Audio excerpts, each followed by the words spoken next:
Today is March 23rd, 2026. I'm speaking to you from the Kansas Supreme Court conference room located in the Judicial Center across the street from the Kansas Capitol building in Topeka. I'm very pleased today to interview a very good friend of mine, the Honorable Mary Beck Briscoe. I'd like to point out that the videographer today is the esteemed David Heineman. He has done over 150 interviews for this oral history project. He is an attorney, a lobbyist, and the former speaker pro tem of the Kansas House of Representatives. Today's interview is part of the Kansas Oral History Project, and to collect oral histories of Kansans who were intimately involved in shaping and implementing public policy.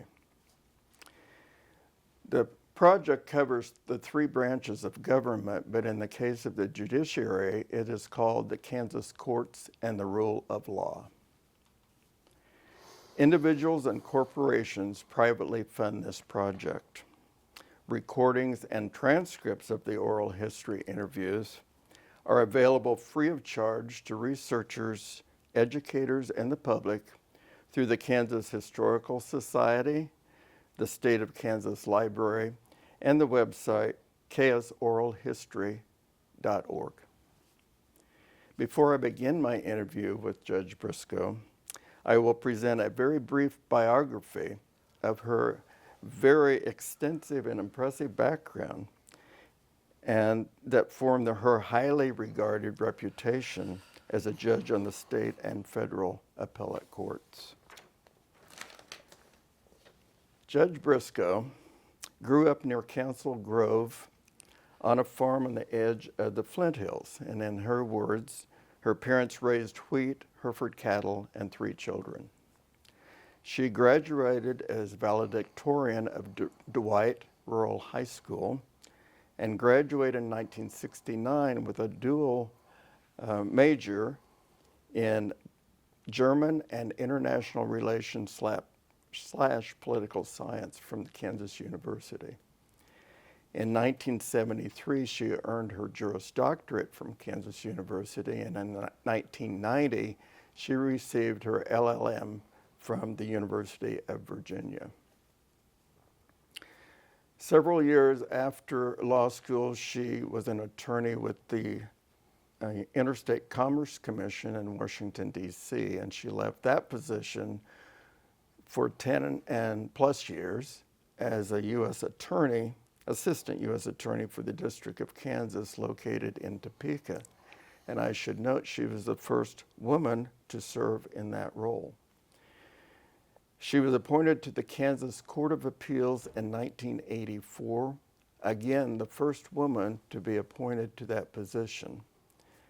And in 1990, the Supreme Court of Kansas appointed her as the Chief Judge of the Court of Appeals, and once again, the first woman to hold that position. She served on the Court of Appeals as Chief Judge until 1995, at which point President Bill Clinton nominated her to serve as a judge on the 10th Circuit Court of Appeals. The US Senate accepted that nomination, and she was sworn into that circuit court. In 2010, she became the chief judge of the 10th Circuit Court of Appeals, and she served in that capacity until 2015. She stepped down as the chief, but remained as a judge on that court until 2021, when she semi-retired and became what is known as a senior judge, still active on the court, but on a limited scale. And in September of 2024, she finally retired. That's 50 years serving as a judge on the state and federal courts. Very impressive. She married a good friend of mine, Chuck Briscoe, and they've been married for 52 years. I'm so glad to be able to interview Judge Briscoe at this time. I'd like to start out by maybe dividing this into 3 primary areas, and then we'll have some questions that maybe divert from those particular areas. But I want to talk about the Kansas Court of Appeals, the 10th Circuit Court of Appeals, and then the comparisons of the two and things that are better for one or the other, and things that you learn through that. But I also want to give you the opportunity to make your comments of what you feel the public feels about the judiciary today, and issues that you wish that they would understand better than they do. So that's a lot to talk about, so let's get started. When you went to law school at KU, there weren't a lot of women that were going into that profession. No. That's changed a lot today. I don't know about KU, but I know Washburn has more than 50% of its students are Richard, there were women. only 7 women 7. in our class. So what made you decide to go in that direction? Well, after undergrad, I looked for work. I ended up in Michigan, living with my brother and his wife, and working at Georgia Pacific Paper, which was a clerical job. But it was a job and a start. And I thought, well, okay, I'll try this, see how this goes. And I noticed after being there, maybe a month and a half, I saw on the bulletin board they were having training for people who wanted to go into mid-management at Georgia Pacific Paper.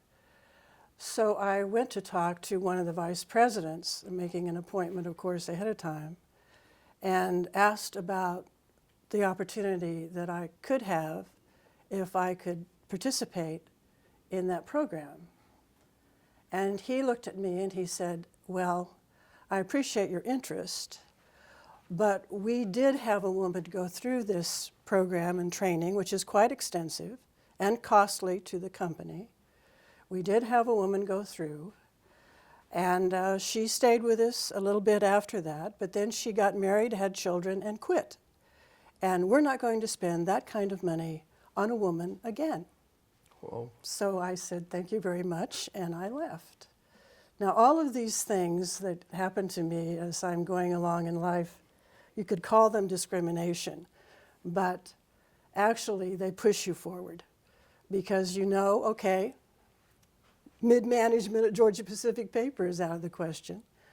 And I knew that with an undergrad degree, all I was getting as far as people interested in me as an employee was the question then, it's a very dated question now, can you type? Because everybody was, that's what women did. And I really wasn't a very good typist. So I thought, well, this is a dead-end world for me. So I knew after that encounter at Georgia Pacific Paper that I had to do something to train myself. So I'm sort of stewing on that.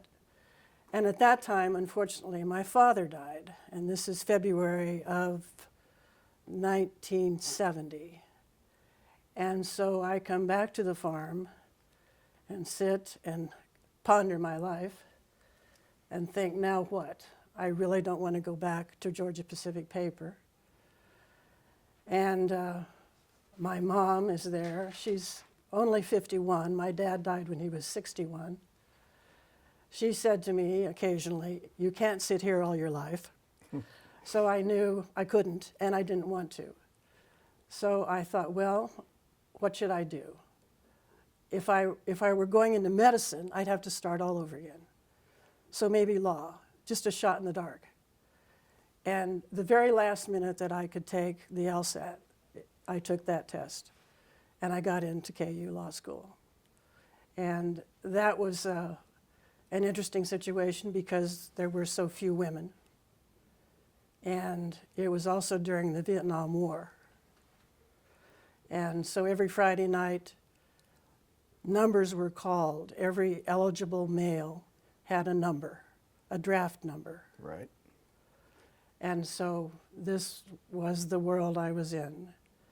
And there was a lot of tension and a lot of resentment also toward the women in the class. In fact, It wasn't unusual. I had it happen to me several times. You'd be sitting next to someone in class, and they'd say, "Why are you here? You're not going to do anything with this. Wow. You're taking the seat of a friend of mine who could have sat here, but now he has to go to war." So, law school was not fun. It was not fun at all. I just put my head down, did what I had to do, and left.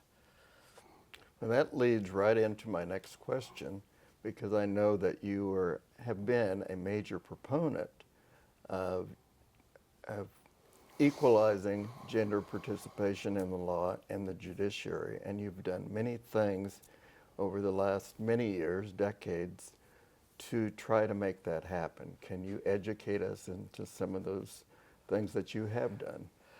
Well, I think the most important thing you can do as a woman in the profession, whatever you're doing, whatever line of work you're in, is do the very best you can. Because through that reputation, as a woman, doing a good job, being there and being constant and paying attention to the work, you're just by your actions and by your professionalism helping other women who might be interested in those positions. A quote from Dean Emily Taylor, who was our Dean of Women at KU and one of my heroes. She would tell us, it's fine if you're the first to have the job as a woman, but don't for sure be the last. And the whole point being just what I've explained. Make it possible for other people to follow you. Be a good example.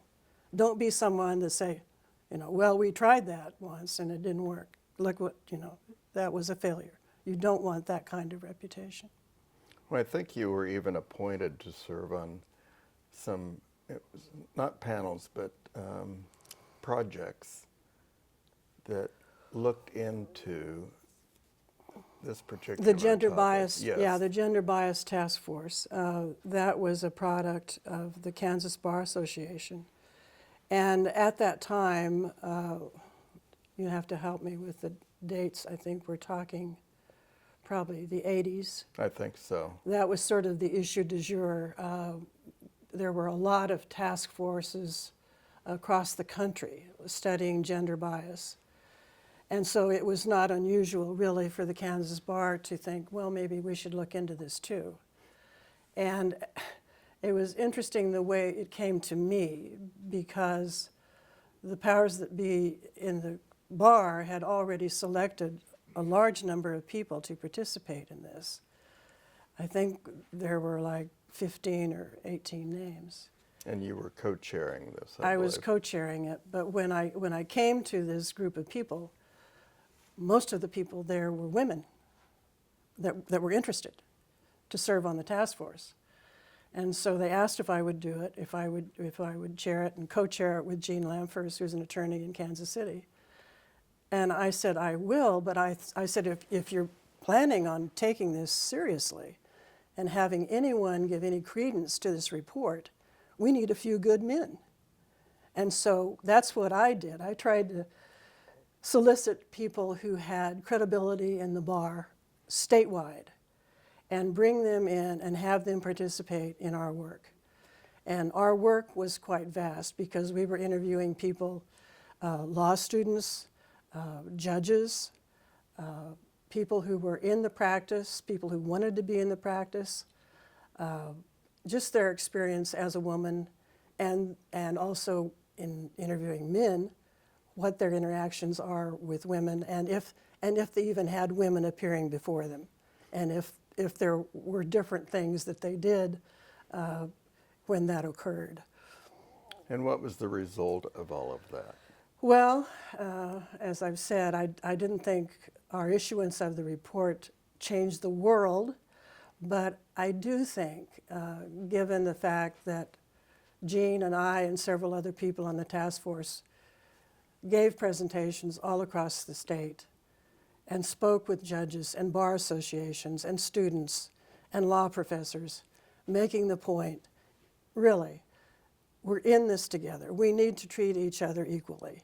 And if we treat each other with respect and act as professionals, we'll all do a better job. I mean, to have a judge when you're in the middle of a trial call you honey is a little distracting, I must say. It's happened to me. And you really have to just sort of put your head down and say, okay, today I'm honey, and move on. But talking to judges after the fact and telling them how this affects you as you're practicing law, I think it was an eye-opener. A lot of judges, particularly older judges, would just sort of, they just shake their heads and they say, well, what am I supposed to call you, And I said, counsel. You don't need to call me Miss or Ms. or Mrs. or by my first name or my last name. I'm counsel. That's what you're calling my co-counsel, so I'm counsel too. Just don't make this complicated. Little things make a big difference. Big difference. Well, let's switch real quickly to your appointment to the Court of Appeals. And what was that process? Well, it was the Supreme Court Nominating Commission was in place then. And so we had interviews. I went around, in fact, even before the interview with the whole group and tried to talk to all of the people that were on the commission. And that commission was made up half of attorneys and half lay people. And the lay people were appointed on a staggering basis by the governor. So you didn't have a big, heavy political hand in it as far as the governor was concerned, which was, I have to note, was to the frustration of some governors that came in because they thought, well, okay, I'm going to take care of this Court of Appeals situation. And they quickly learned that that isn't how it worked. And on the attorney side, the attorneys were nominated and voted on by district across the state. And then, of course, there was a chairperson.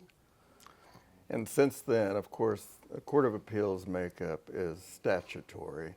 Yeah. And the legislature a few years ago changed that statute. And now it is the result of the governor can select whomever, and then the nomination needs to be approved by the Kansas Senate. And I should note here that the legislature this session produced a constitutional amendment that will be voted on. This has to do with the Supreme Court selection. And you referenced the nominating commission. That's how the Supreme Court is currently selected. But the constitutional amendment would require that the public elect the justices on the Supreme Court. So we have these three different methods of selecting appellate judges. Do you have comments on what you think is the fairest way or the most non-political way or any? Well, I think you touch on it when you say non-political.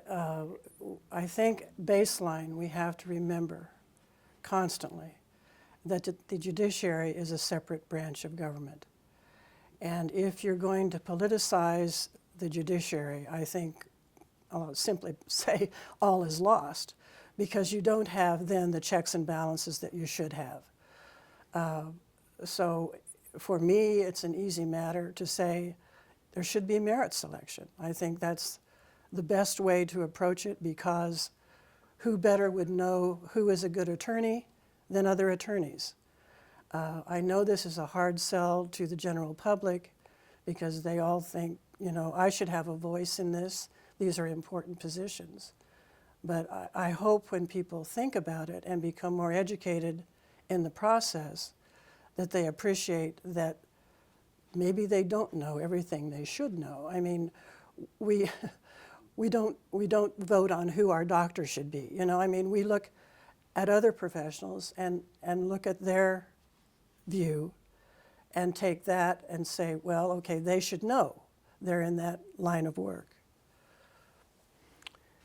When you were appointed by the Kansas Supreme Court to be Chief Judge of the Court of Appeals, and that's how Chief Judges are selected by appointment by the Supreme Court, what changes did you effect to make the court better or more transparent, and what were your challenges at that time? Well, our challenge remained, as it had been for several years, the caseload.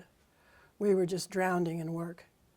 And I guess the simple thing for me at the time was to pick up the baton of Bob Abbott and try to continue on and stay ahead of the inflow of cases.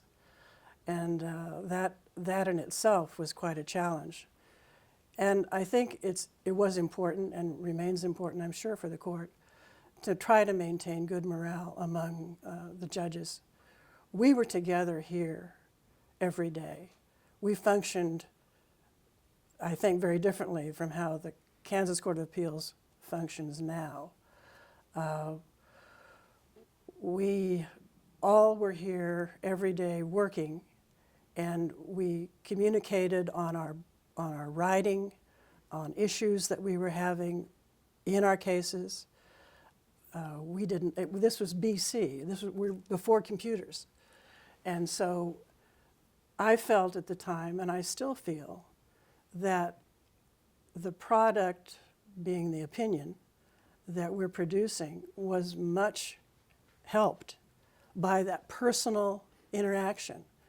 If I were reading an opinion that someone was circulating among the court members, and I'd have a question or an issue about what was said or why it was said, I'd simply walk down the hall and say, Bob, I'm good as far as the first 4 issues, but you lost me on page 6. I mean, I don't know. And that is such a productive way to handle casework. Because you are a court of 3 people. Mm-hmm. It is the court's opinion. It isn't one person's opinion. So to come together like that and to have that conversation is far superior to email. Well, it's a direct communication. It's a direct communication. And it's a friendly communication. I don't know if ever on my 29 years on the circuit court, given my personality, if I ever achieved a nice email approach to, hey, I've got an issue with the opinion you're circulating. That's hard to do by email, and particularly if you're questioning something that a colleague has written, or maybe if you flat out disagree with what the colleague has said. It's just very difficult to get work through that by email. Well, you kind of answered the next question I had, but maybe you can say a little bit more about it. Working with your colleagues, was it a collegial? Oh, was it we were collegial with a capital C. Antagonistic? No, it was. These were my closest friends.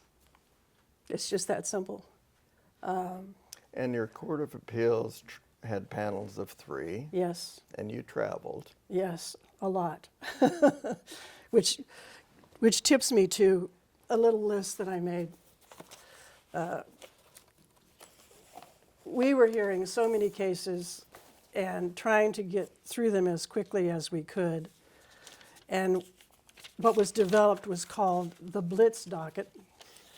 And in 1 year, this is 1989, and this is not atypical.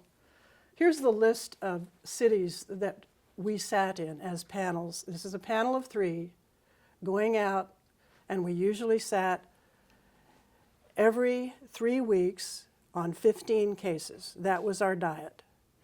And we gathered together 15 cases in that area, looking at where the attorneys were from, because sometimes the attorneys didn't really fit from where the case was filed. So you looked where the attorneys were and set up panels and went to that locale.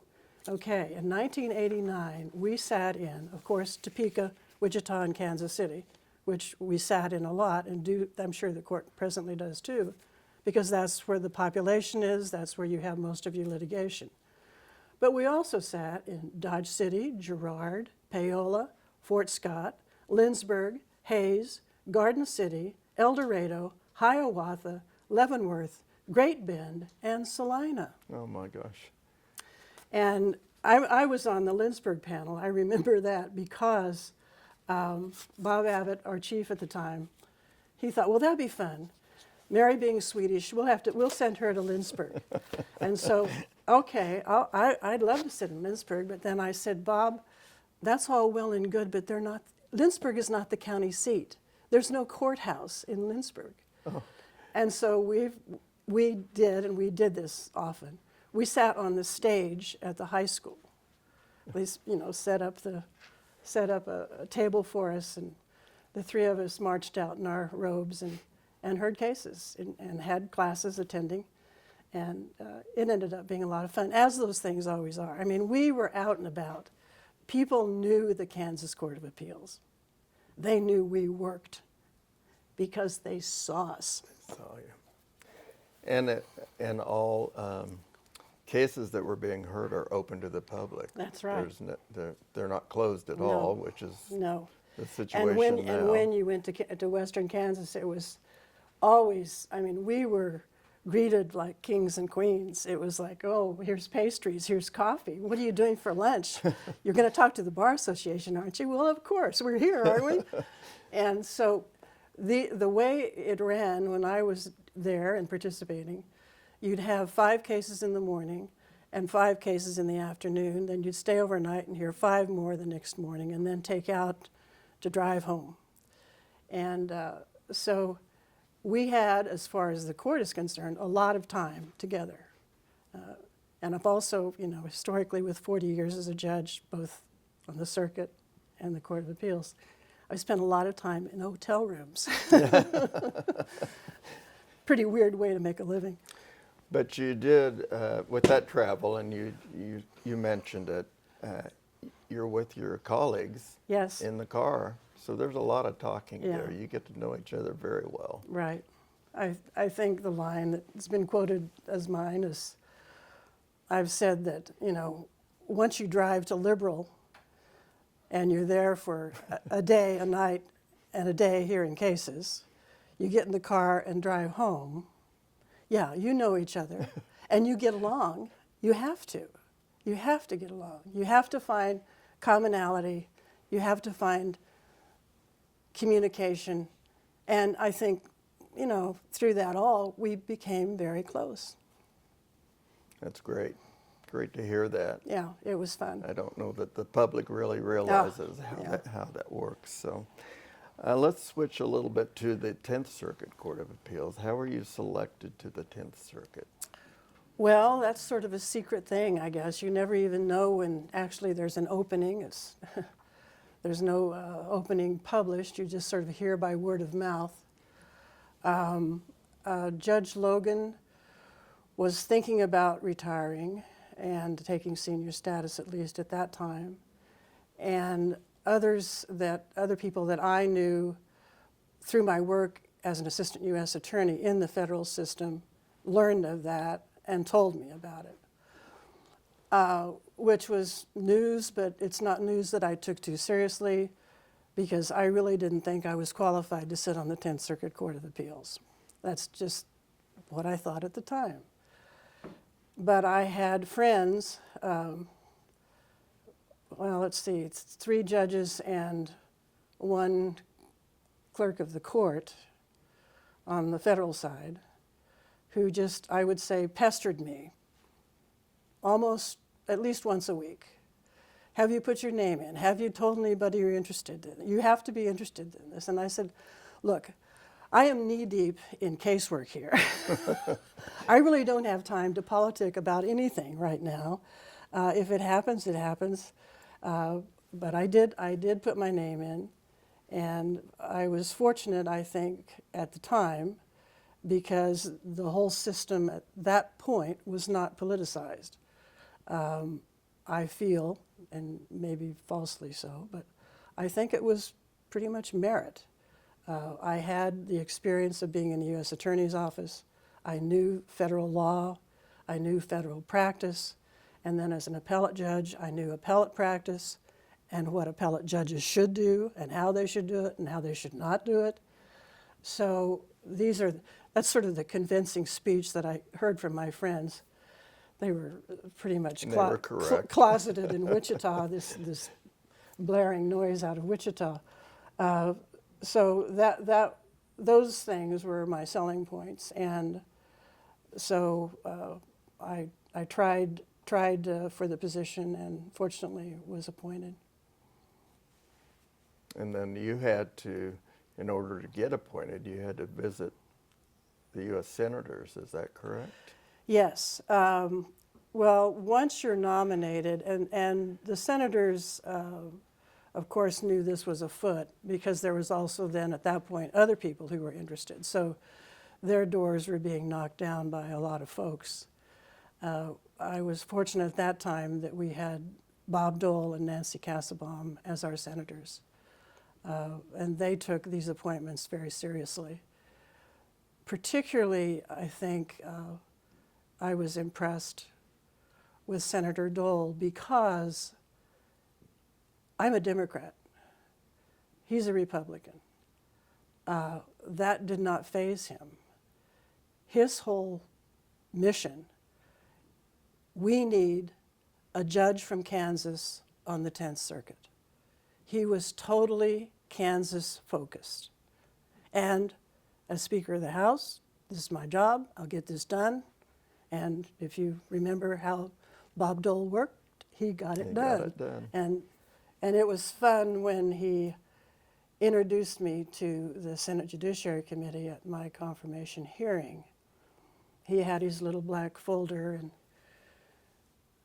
I had never met the man until I stood at that door with him. Oh my. I met his staff and talked with them a lot and sent them a lot of paperwork, but I had never met him. And so we walk in together and sit down, and he regales them with my history and does the best he can to try to make me sound a little Republican. Because, and he does it very cleverly, because on my father's side, Elmer Beck was the banking commissioner here in Topeka, a very well-known Republican at the time. Clarence Beck, another cousin of my father's, these two guys, Clarence and Elmer were brothers, he was the Attorney General for the state of Kansas as a Republican. And so he marketed those points long and hard. And it made, it made it sound to the committee that, we knew each other from long ago. It was quite impressive.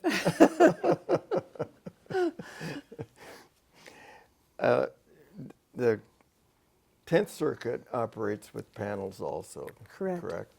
How does that work? Is it all in Denver?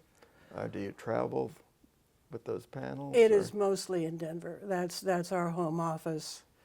And the 10th Circuit covers 6 states. Okay. And to think about how you get to 12 judges, we have 12 active judges on the circuit. Each state has 2 judges, except. There's always an except. Wyoming has only 1. And what we do to handle our cases, they are assigned by computers, so we're always on rotation, which is good because I have worked with judges from other appellate courts, both state and federal. State court panels at times, some of the states have their cases set up so they have what's called a fixed panel. So you're always sitting with those 2 people, which is, I think, according to the folks that were telling the stories, not good. Not good. You need that change of person, change of thought. And so that's basically how the cases are set, is by rotation. But mainly we sit in Denver, and on occasion sit other places. We'll send out a panel sitting at a law school. We've sat at KU, we've sat at Washburn, we've sat in Laramie, Wyoming, we've sat at Denver at DU. So we've hit a lot of law schools, and that's our main stock and trade, is to do something like that. How does it work with working with the judges on that panel, is it similar to the Court of Appeals here? Is there that same collegiality, or is it much? Well, much has been said about the collegiality of the 10th Circuit. Even books have been written, I think. And I suppose it's all your perspective.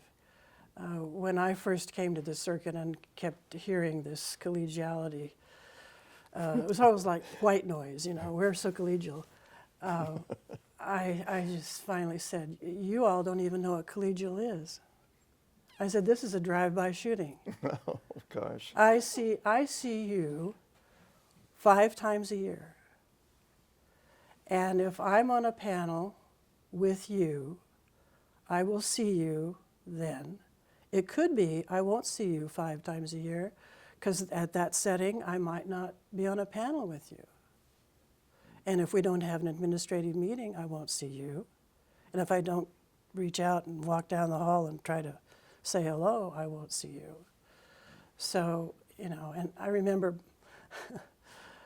one of the judges on the court, David Ebel, who is a Topeka native, a wonderful judge, really brilliant man. When I had my swearing in Kansas City, he came up to me and he said, Mary, he said, you'll find over time that your colleagues on the 10th Circuit will be some of your closest friends. And I said, Bob, how would that happen? Because I knew how the 10th Circuit worked. I'd argued before the 10th Circuit for 10 years. I said, I don't understand how this works, but we'll see how it goes, you know. And although we always get along and there is, you know, a level of kindness and consideration, it's not the same. It's not the same. I mean, again, the closeness that we were, the physical proximity and the constant togetherness that we had here on this court, it can't be matched with the kind of situation that you have in the circuits, because you're each distant. Right. And again, you have that good old email communication, which is not always the best. So sometimes things get a little sharp, and hence you have dissents and concurrences where if you could just walk down the hall, you might not have had that. Were there any practices in the 10th Circuit that you felt like the Kansas Court of Appeals could learn from? Well, I would go the other way. Mm-hmm. I thought the Court of Appeals, Kansas Court of Appeals, had a very good rule. I don't know if it's written anywhere, it probably is. If you were going to publish an opinion, you had to have someone else on your panel agree that it should be published. Now, the 10th Circuit, if you want to publish an opinion, you publish the opinion. It doesn't matter. So there you go. So you have a lot of things that are out there that maybe if somebody else could have pulled the brake, it would have helped. I know that you have had some mentors in your career. Could you name some of them? Well, I have to start with, I've had a couple of amazing high school teachers. Our high school was 52 kids in 4 grades. And we had a couple of teachers who were also farmers, but had higher educations. In fact, one was a Phi Beta Kappa. And the Phi Beta Kappa individual, he taught world history. And he came before school started to teach me and my brother. 2 people. Wow. Then another teacher, Judge, everybody's judge, Mr. Hebline, he taught college algebra and trig. And 2 of us, Terry Myers and myself, out of my class of 8, we were hell-bent on going to college. So he taught the 2 of us college algebra and trig, which is amazing, you know, when you look back on it, to give that time for just a couple of kids. Fabulous. How about in the legal profession? Legal profession, you have to say, you know, Dick Foth and Bob Abbott. When I came to the court, Dick Foth was the chief judge. And unfortunately, he was only here when I was here for about a year and a half when he suddenly died. And he was so impressive. He had such ability to recall statutes, cases. He was like a walking digest of Kansas law. And very serious, very bright, very impressive. And you just wanted to be around him because you knew you could learn from him. The other individual on the court at the time, of course, was Bob Abbott. Now, these are polar opposites as far as personality. Yes. You know, Bob is the ever-ready bunny, always moving, always, you should do this, you should do that. And his big influence when I came to the court, he took me aside, and he knew that I had been practicing in federal court, so he figured he was very suspicious, because all of us that work in the state system know people don't like the federal system, and those in the federal system, sort of look askance at people in the state system. So we had that going on. And so Bob took me aside and he said, you have to remember here, as an appellate judge for this court and the caseload that we have, we don't need long opinions. We don't need that. We don't need a treatise. People just want an answer. And so that voice was in my head all the time I was here and all the time I was on the circuit. I have been constantly concerned with delay in appellate work. And I look at case files as people. These things matter. People are waiting. People are waiting for decisions. When I was in the US Attorney's Office, I had a case where I waited for a decision out of the 10th Circuit for 6 years. Oh, gosh. Yes. And this was a Bivens action where the defendants were sued in their individual capacities. And so these poor folks that I was defending, in essence, in this civil litigation, would call, Mary, have you heard? Have they said anything? I can't sell my house. They were tied up for 6 years. 6 years. I mean, when you have that kind of experience, it's a very live, real experience. You remember it, and you do not want to do that to anyone else. It's move it along. Well, I know when I was working with you, your opinions were, I wouldn't say they were short necessarily, but they were concise, and that's hard to do. Yeah. That's almost harder than lengthy opinions. Edit, right? So it takes more time, but you were known for that, and I know that you tried to work with your court on that. That was a good lesson. I hope so. From I Justice hope so. Abbott. Yeah. Well, I know it was. Well, speaking of, you said Judge Foth had this recall. Do you have recall on some of your cases that you find very significant cases, or the hardest cases you worked on, or anything you want to speak about? On the Kansas Court of Appeals, I always cite Wichita Wire, which is, I think it's in 11 Canap something, 11 Canap second. That case, I had just come to the court, pretty fresh to the court, and that case involved the burden that an individual or entity would have in order to obtain a preliminary injunction, a permanent injunction, or a temporary restraining order. And the Kansas courts at that time were all over the place. What you have to do, what you don't have to do, there's a test, there's not a test, there's a balancing, and coming from the federal system, it was clear cut. This is the standard. Let's do that. And so two guys agreed with me on the panel, and we published that. And it was like, the clouds parting to just establish such a basic standard for a very commonly used And that became tool. precedent. Yes, definitely. The Kansas Supreme Court did not review that case. That review was probably asked. I'm sure the losing Sure. party probably asked for review, but they left it alone. Yeah. So that leads me to precedents. Court of Appeals is generally not considered the court of precedents, but you do you do create a lot of precedents. Well, push gets to shove when you're handling the volume of cases that came through the court when I was here. You're handling over 90% of all the appellate litigation in the state. And it is inevitable that within those numbers, you will be setting precedent. There is no way around it. And the Supreme Court has limited jurisdiction.